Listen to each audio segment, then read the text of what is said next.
hihingi niya po for the processing po ng joint venture with the supposed contractor. Hindi pera ito.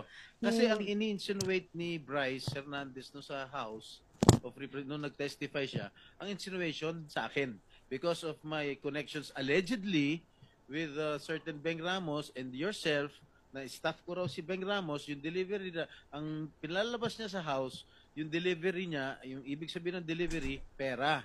Na nag-deliver ka ng pera straight to my office.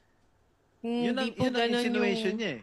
Ang agreement po is kami po kasi yung gagastos sa processing No, fee. no. So yun po siguro yung nire-refer niyang Excuse me, I'm pera. telling you that that was his insinuation when he testified in the House Yes. House of Representatives. Yes. Pero right now, you were saying na hindi mo ako kilala, hindi po. ka nagpunta sa aking Hindi tanggapan. rin po. Correct? Yes, Your Honor. So lumalabas talaga na wala akong kinalaman kung ano man ang transaksyon niyo ni Bryce Hernandez. Am I correct?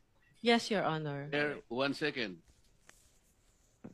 1 second. With the permission of Senator Estrada. Yes, please. So hindi mo kilala si Senator Inggoy at hindi ka nagdala ng pera sa kanya. Hindi po. Kahit po kay Bryce, wala po akong dinalang pera. Okay. So talagang safe ka na. Please, continue.